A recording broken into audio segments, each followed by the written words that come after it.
In order to provide some background, my mother-in-law is the type of person who enjoys flaunting even the smallest achievements in the most extravagant manner. Despite lacking any sophistication in her own life, she goes out of her way to pretend that she is the talk of our society. One glaring example of her absurd behavior is the monthly club party she hosts. To clarify, there is no actual club. She merely invites her friends and coworkers for an evening gathering because they share the same profession. She refers to them as her fellow aita. This peculiar ritual has been ongoing for quite some time. During these gatherings, all they do is brag about their accomplishments and achievements from the past month. Given the context, you can imagine how eager my mother-in-law was to announce that my grandfather had arranged a destination wedding for me, complete with a 6-day stay package. This was his generous gift to me, as I had shared my dream wedding plans with him on numerous occasions. Considering my limited budget and the size of the venue, I had meticulously curated a guest list. My husband and I had discussed the situation beforehand, and both agreed to prioritize our guests. Coming from a large family, narrowing down the guest list was challenging, but I managed to invite 22 people, while my husband invited 18 of our close friends and family members whom we regularly interacted with. We were all set to send out the invitations when my mother-in-law unexpectedly showed up at our house late one evening, uninvited and unwelcome. It was already 9 p.m., and her presence irritated me from the start. She demanded that we make changes to the guest list. I couldn't fathom why she believed she had a say in the people I wanted to invite to my own wedding. My husband, to my dismay, supported her stance, which raised immediate concerns for me.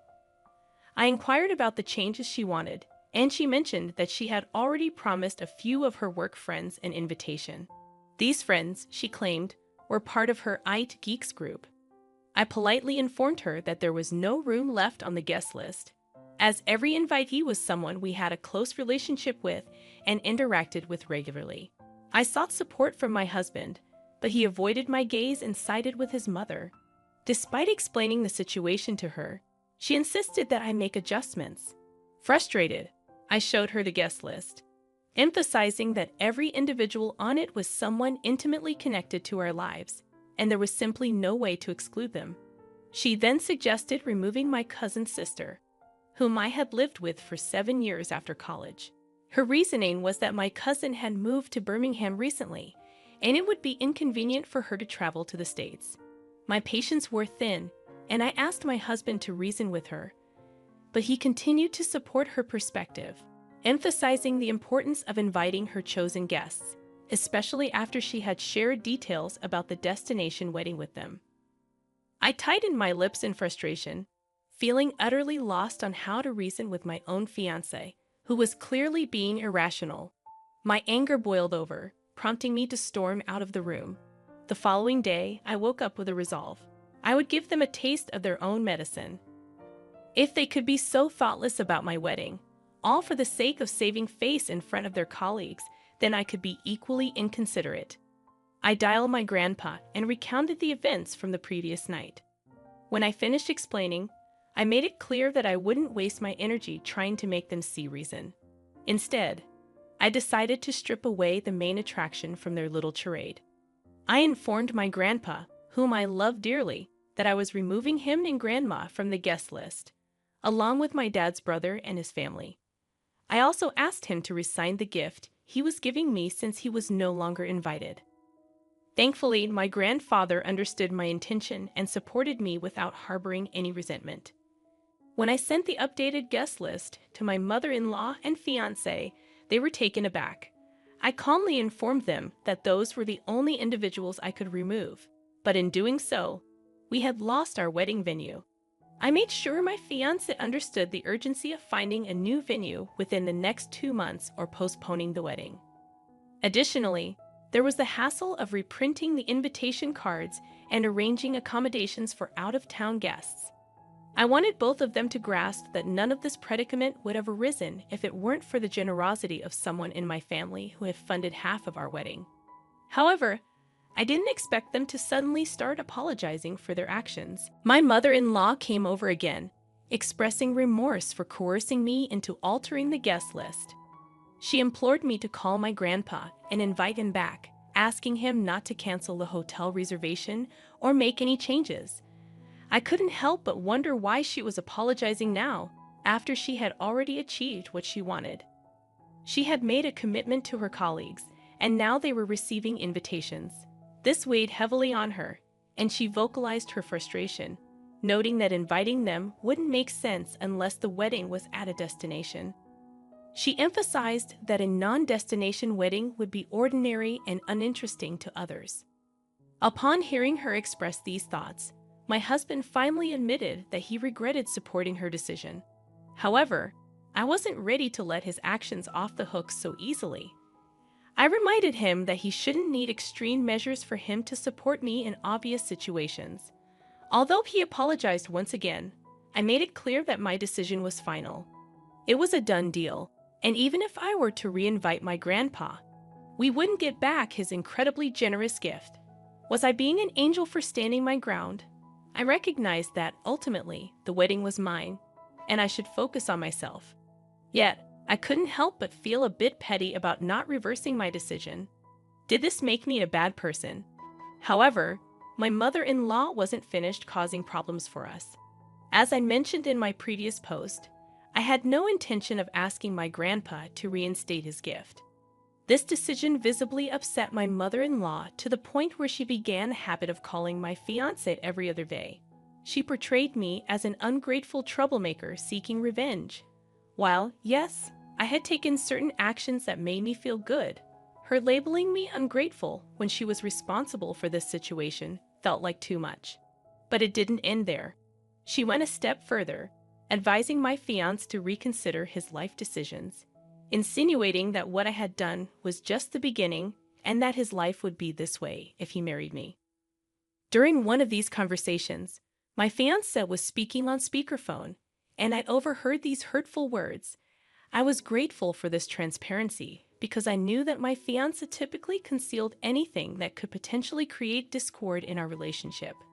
He did tell his mother that she had crossed the line, but he didn't confront her more assertively.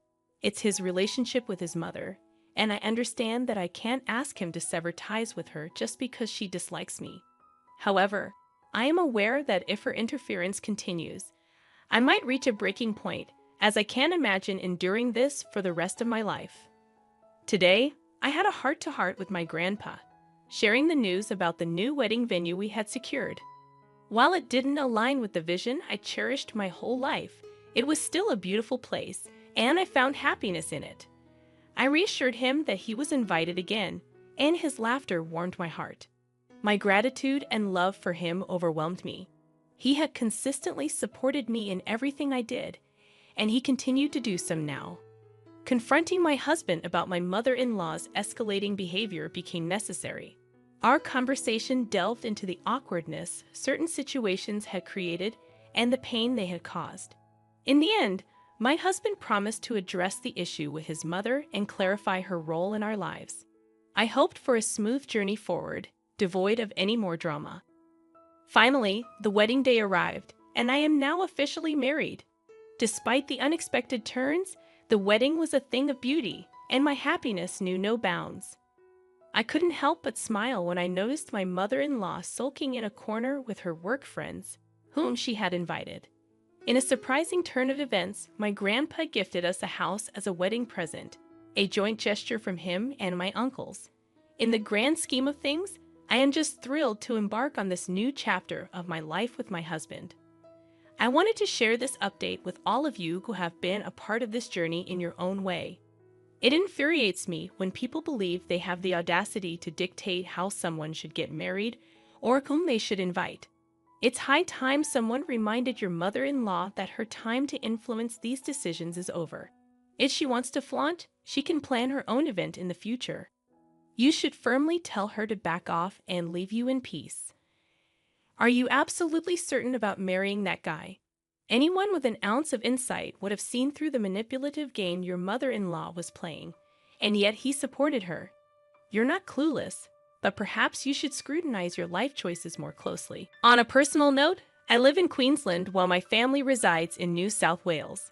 Recently, my parents and my 27-year-old sister decided to invite themselves to my house for a week-long holiday after their cruise got canceled. Frankly, I wasn't thrilled about them staying for such an extended period, especially considering I'm pregnant and already juggling the responsibilities of caring for a 2-year-old.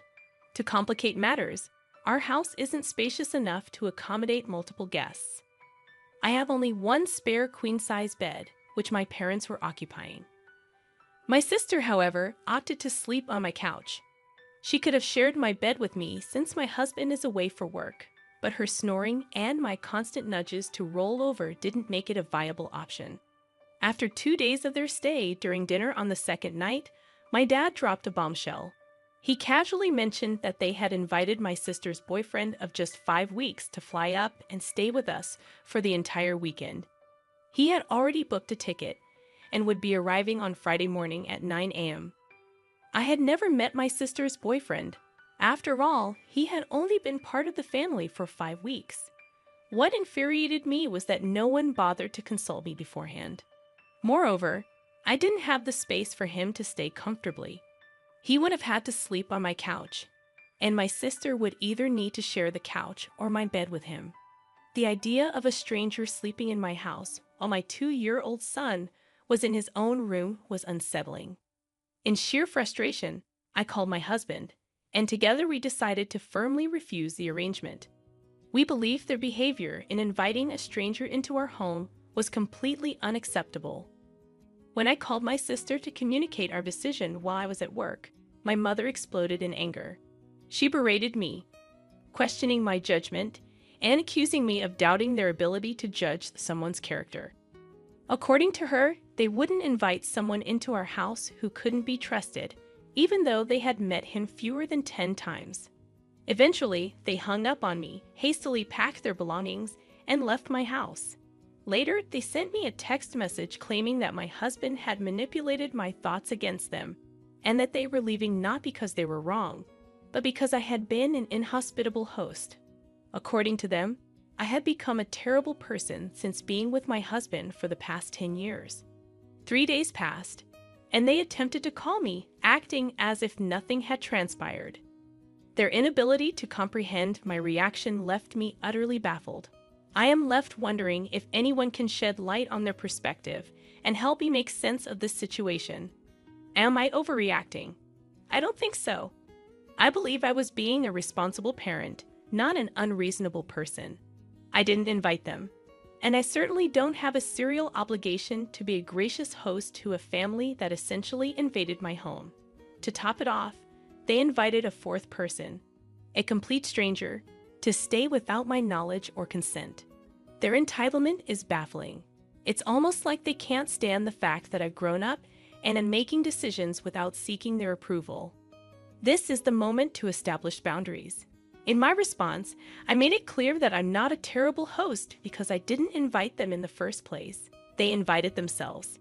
I generously accommodated them despite the disruption to our usual routines. However, inviting another person into my home without my consent was completely unacceptable. Their tantrum when I refused to cave in and their subsequent decision to leave for alternative accommodation, all the while attacking my character, means there will be a new set of rules before I consider hosting them again. I won't be going to hang out with them after the immature behavior they displayed in my house.